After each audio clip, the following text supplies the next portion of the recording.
for a few more weeks and we get into late June, early July, then that'll definitely become a problem. On Monday, ERCOT put out a call for Texans to reduce electric use, saying they've had a significant number of unplanned outages called forced outages at power plants. We still don't know why. It sounds like this is something that was unexpected. Whether it was caused by the strain that the winter storm had on these power plants, we don't know. Hopefully we'll know later. ERCOT is launching an investigation. Meanwhile, the numbers late Monday showed Texans appeared to be listening. White says the winter storm may have been a blessing in disguise. In years before the winter storm, no one really would see this, but now maybe this means people are actually conserving. Rissa Shaw, News 10. Thanks, Rissa. ERCOT is asking Tech. Okay, so I just realized again that I had it on mute the entire time. Not sure if anybody caught the first half of that. Not sure if anybody joined me yet. Let me check. If so, that might have. If not, that might have been my little saving grace there. Do I have anybody online yet? But as I'm going there, just kind of show y'all. I know y'all have seen already the meme, the come and take it meme, air conditioner. I've seen all sorts of memes like that. But before I get into more memes, I want to bring a chart up. Now, early in the year, I did a story right after the Texas freeze on ERCOT, how they allowed one night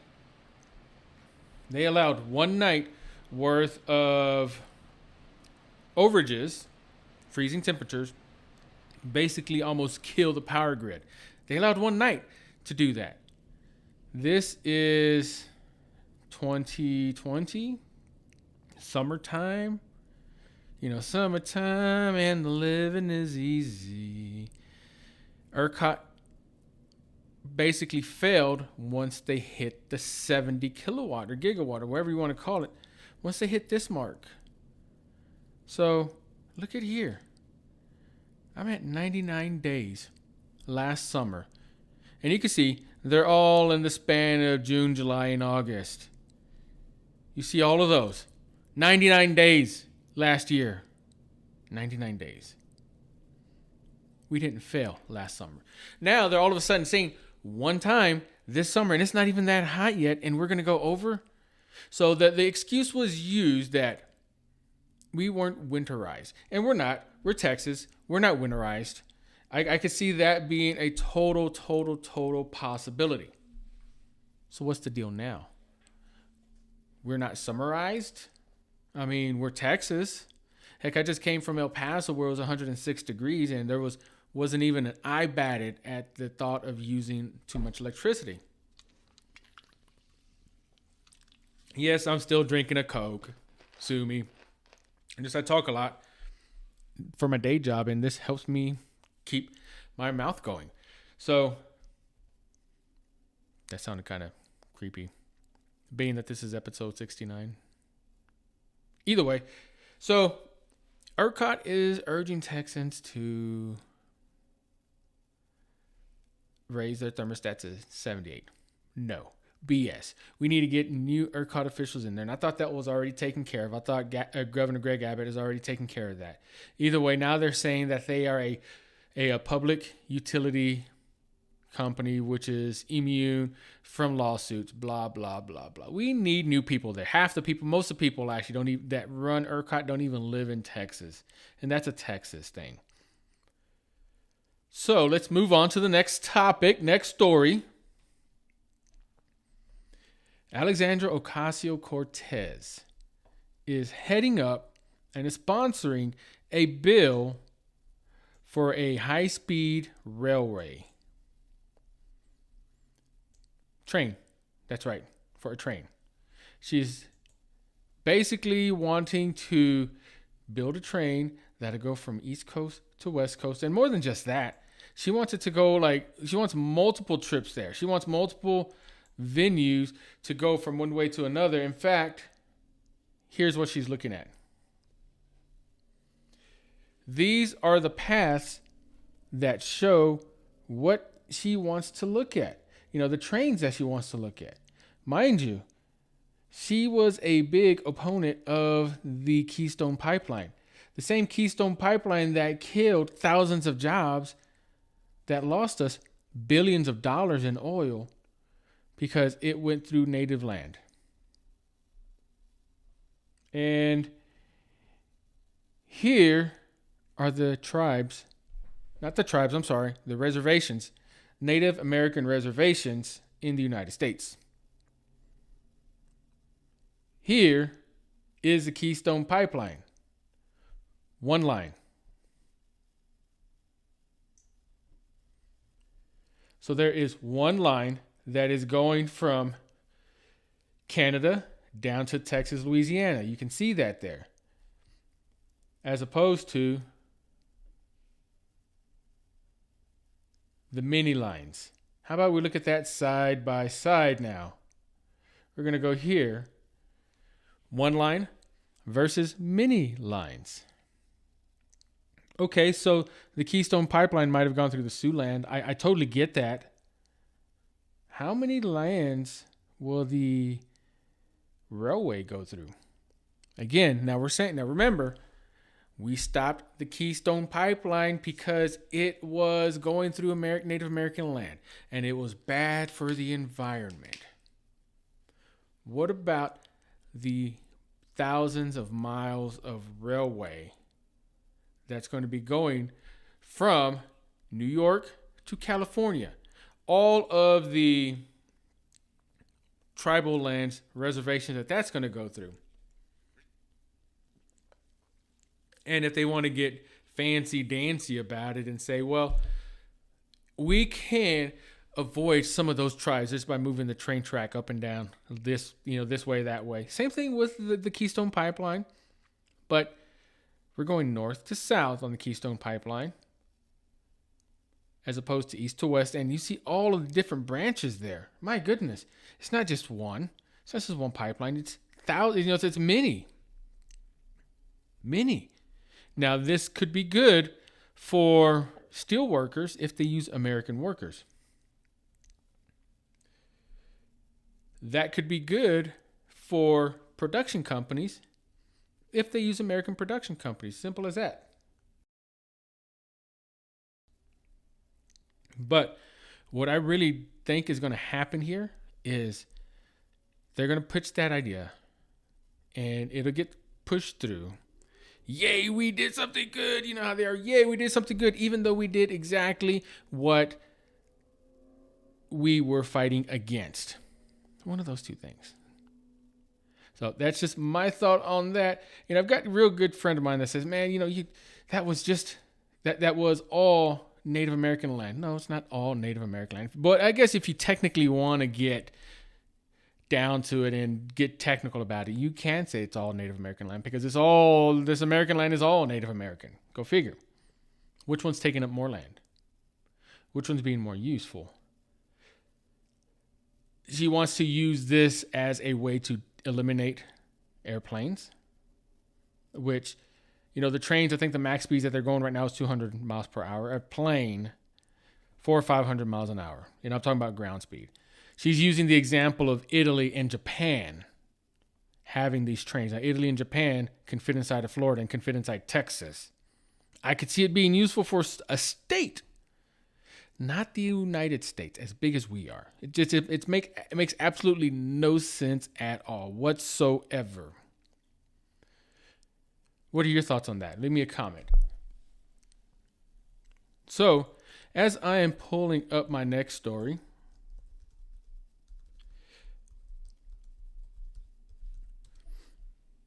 there's been a lot of activity again with Greg Abbott. Still, just kind of run down on him again. And I'm not saying that I really don't like the guy. I'm not saying that I do like the guy. But he recently signed into bill the Second Amendment Act for Texas. I forget what the exact name of it is, but you can carry concealed with or without a license, as long as you're eligible to carry, which means you're not a felon or anything like that. So that's another thing that I think we should have had from the beginning. I don't think there's a reason why we should have not been able to do that, because it's part of the Second Amendment. Part of the Constitution of the United States, something that we all live off of every single day. It kind of sucks that we have to have a law to give us our constitutional rights. It's kind of like Juneteenth. Now, I'm not going the way most of y'all think I was going to go, but Juneteenth, good. You know, it's finally considered a national holiday, federal holiday. To some people, all that means is that they get an extra paid day vacation. But Senate just signed an act, a law, whatever you want to call it, giving June 19th the status of a full holiday. Great. Here's my thought on that. Why do we need that? Not the way you're thinking. Stop. I knew you're going that way. But no, I'm not going that way. Why do we need that? Why do we need a law to give us our rights? See, that's one of the things about being conservative that people don't understand, especially people on the left.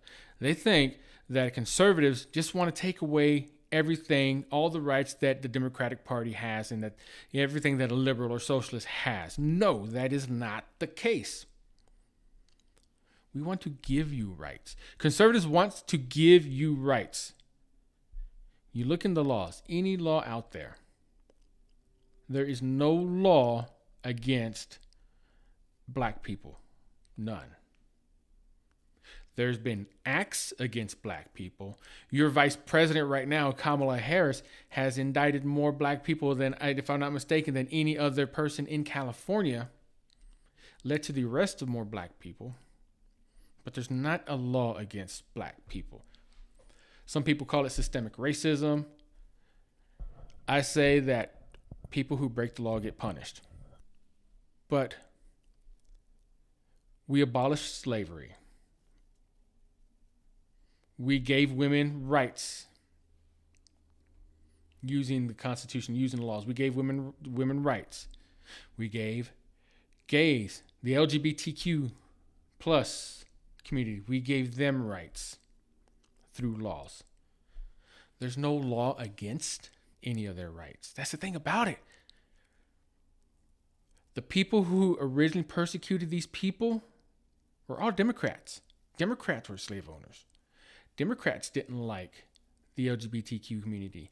In fact, the guy that y'all call xenophobe, homophobe, all of the phobes that you in the world that you want, is the first president to come out in support of gay marriage before he was even president. But never Trump, right? So, just a little squirrel moment on that. My friend just sent me a message calling me a jerk. I don't know why, but she sent it to my DM. Jerk. So Chuck Schumer calling little kids retarded. What's up with that? Let me find this story for you real quick. Of course, CNN is going to say Chuck Schumer apologizes for using an offensive term to describe children with intellectual disabilities. That's CNN for you. That is a good way to kind of hide what they're doing, make it look nice. In fact, now that I Googled it afterward, every single story is Chuck Schumer apologizes. Why? Had that been anybody on the conservative side of the aisle, right wing, they would have been persecuted. They would have been victim of the cancel culture right then and there.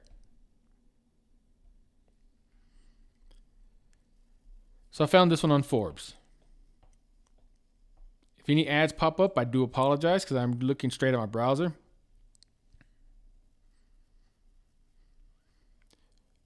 Schumer uses slur to refer to mentally disabled children. Wow. Majority Leader Chuck Schumer using the word retarded to refer to mentally disabled children while speaking about mental health services. For homeless housing, focus on NYP. Let me close this real quick. See if it'll let me close it. So here's some key facts. Schumer spoke about his experience with communities pushing back against efforts to housing homeless, pointing to an incident where he was a state assemblyman. Schumer said the city wanted to build congregate living places for retarded children, but that the whole neighborhood was against it, adding these were harmless kids. The comments were quickly picked up by conservatives, outlets like the Daily Wire and the Post Millennial. That's right, they're quickly picked up.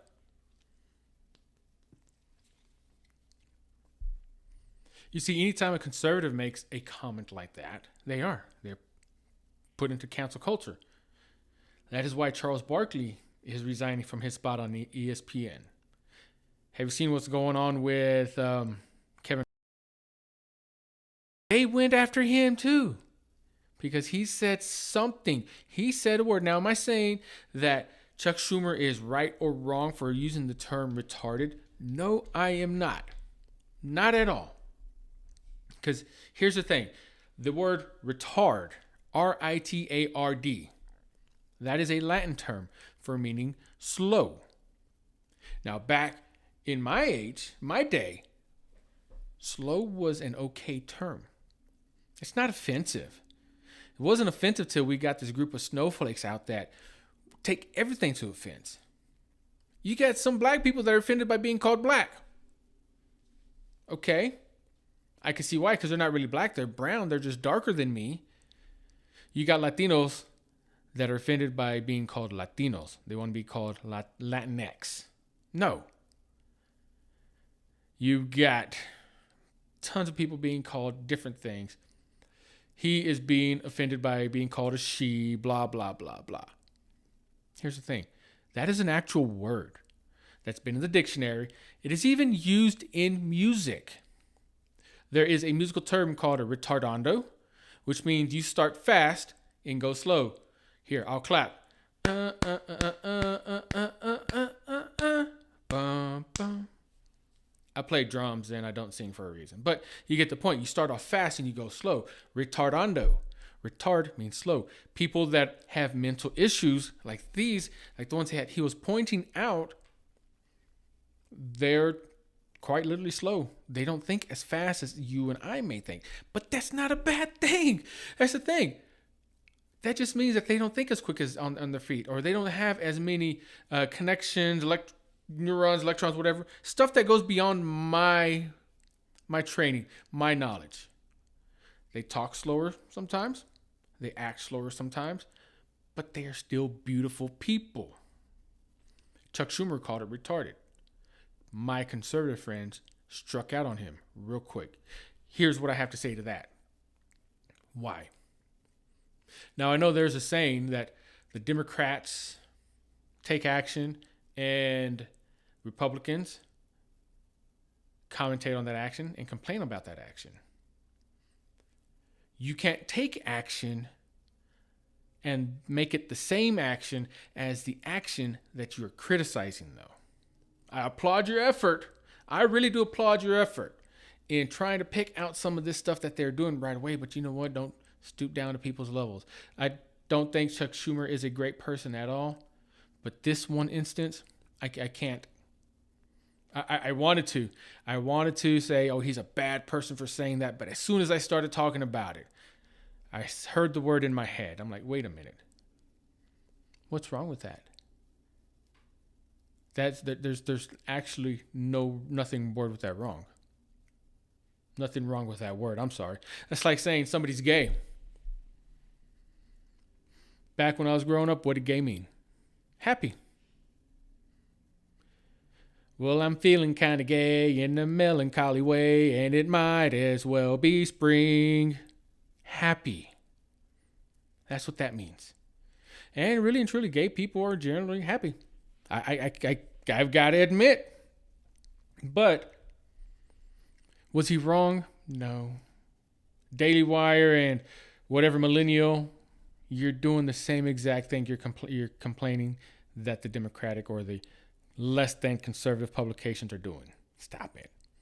Take your own action. Make your own action. So this is a shorter episode, guys. It's been a long week for me. We have a lot done, and apparently I missed the first 5 minutes of talking here. But again, my name is Andrew Alvarez, and I'm the Latino Conservative. I really do appreciate everything that y'all are doing for me.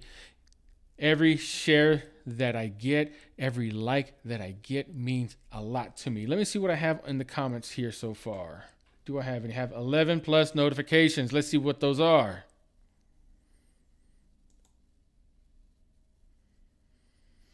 Those are not me. Oh, before I forget, I know I had a segment in here that I said I was going to do. If you're not following me on Twitter, go ahead and do that follow real quick. Andrew Alvarez TX. And let me pull up Twitter. Again, I'm going to go to some random Twitter. Right here, first one comes up. Bernie Sanders. In the richest countries in history, what happened?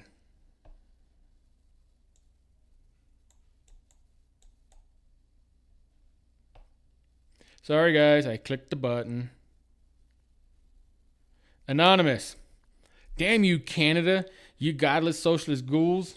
Even our worst Republican moles couldn't stop you. What is this? Universal health care? See, Canada touts them doing well for the universal health care. And okay, that's their right. How about we do this real quick? I'm going to go run to Google.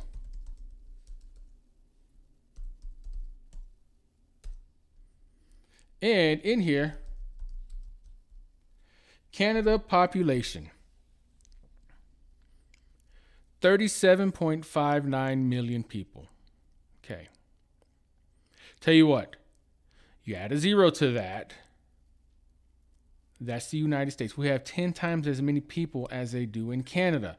Also, people in the United States bring home more of their paycheck than Canada does. What universal health care does is it ensures that if you need treatment right now, you can't get it right now. You have to wait. Look up any horror story on it. It's because they had to wait. When I was in Louisiana, we had this hospital, this LSU hospital in Bossier City or in Shreveport, was one of those. I had a person going to the ER. He came in to work, checked in, said, "Hey, boss, I've got to go check into the ER. I'll be right back." I'm from Texas. I don't know what's going on. I'm like, dude, you're going to go to the ER and come right back? You can be back in time for work? I mean, I see you're sick. I really need to work. This was way pre-COVID. You know, if you were sick, you came into work anyway. But anyway, so he came, checked in, went to the hospital, checked in there, came back. And this was morning shift. We got there at 6:30. It was a 10-hour day, so we didn't get out till 6:30. Till 4:30. This dude went to the hospital after work. They didn't call his name for another 3 hours while he was there. This is the United States. He checked in and didn't get called for 13 hours.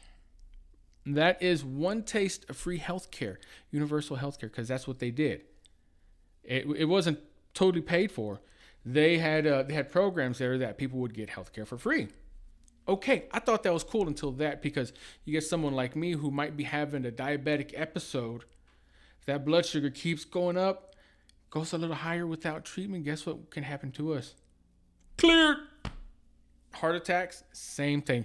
Now, I'm sure they had protocols. If it was chest, like heart attack related, they would allow you to skip the line. I hope they did, because that's real emergency. Or if you had like a knife sticking out your cabeza or something like that, I could see how that would make it be so you'd jump to the front of the line. But regular care that's still critical to life. Let's see what else is on Twitter. No, not going to touch that. Wall Street Journal. How much should you tip? There are new rules as people head back to bars and restaurants. Okay, this one here is a pet peeve of mine.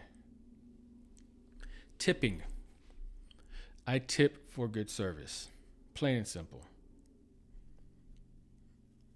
A person who works in a restaurant generally makes about $2.15 an hour, I think, is what their tip or what their wage is. But they get tips from each and every table that they get. So that $2.15 an hour, if they take 3 tables that have $30 or $30 orders, $30 if you tip $6 each one, that's 6 times 3, that is 20%. 6 times 3 is $18. So now all of a sudden for that 1 hour, you made $20 in change. That's a good paying job. Real good paying job. So how much do you tip? I ordered Uber Eats the other day. And I pay the delivery fee when I order Uber Eats from home. Because I live kind of out in the country. And yes, I ordered Papa John's pizza. Papa John's doesn't normally deliver out there because I'm kind of far. So my delivery fee is $12.49.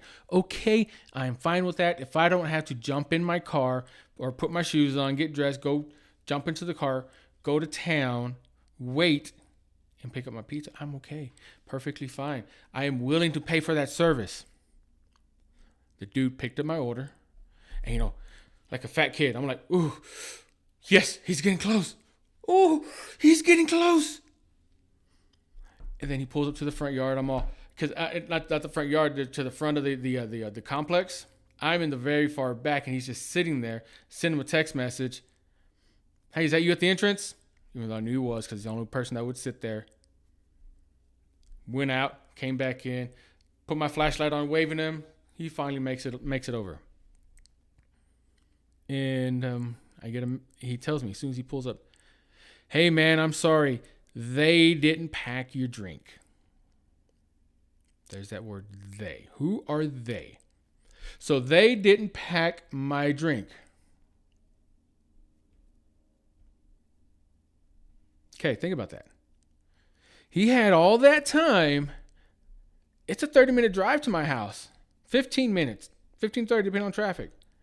He had all that time driving to realize that they didn't pack my drink. Sorry, that's the AC guys, if you're hearing that. But what do you do from there? Like, what happens? Do I send him all the way back to go get my drink? Do I tell him to go to the store right around the corner to go get my drink? Or what? Do I just take it off of his tip? If I take it off of his tip, then I feel like I'm a jerk because that's a long trip. Not only is the delivery, he gets part of the delivery fee, but he gets that tip too, the 20% tip, which came out to be at least $10. So what do I do? Whose responsibility is it? Is it his fault for not checking the order before he picked it up? Obviously, he can check it before he picks it up, or as he picks it up, or is it the store's fault? Who do I blame? Go to restaurants sometimes and get seated, and then my food comes out cold. Do I leave a tip? Who's to blame? Is it the server that brings out cold food? Is it their fault? Or is it the kitchen's fault? If I don't tip, who takes the real blunt of the burden there? Is it the server? Or do they tip out their cookers, their kitchen staff, and they give them a portion of their tips too, so they feel it? Who's to blame? In Japan, you don't give tips. They find it as an insult. So, yeah, what do I do? What do I do? Do I tip 20% anyway, even they give me crappy service? No, I don't. What I do is I start everyone out at a 20% tip, and then the worse the service gets, I deduct from them. If it's bad, I won't go past lower than $2 for the most part. I won't. I just feel, ugh. But still, a tip is supposed to be for good service, not just standard service. But we're expected to be told how to spend our money. And we get shunned and shamed on saying, if you can't afford to go to tip, you can't afford to go eat, stay home. Nope, not how it works. If you can't do a good enough job to get a tip, stay home. Don't go to work. Hey guys, thanks for letting me rant and rave at you today. I know it was a little off topic, a few points, but oh well, that's what this is about. Again, I'm really thinking about doing a rebranding. I'm not going to do it next time. Next week is going to be episode 70. I am at home next week in Texas, but my home out in the country doesn't have the best internet service, so this may be a recorded session next week. Just a heads up, if I can get a good signal, I'll do it live. Don't forget to go to my website, www.thelatinoconservative.com, and I promise to be updating that. Just traveling the road, the road gets tiring. I'm doing this on my own. Hey, if anybody wants to get some experience, wants some pro bono work experience, I am up for it. I will give you access to my website, show you what I like the format that I had, and I will let you have at it. You can use that as your portfolio. I would really love if somebody can do that. But my name is Andrew Alvarez, guys. Thanks again for joining me. Y'all have a good day.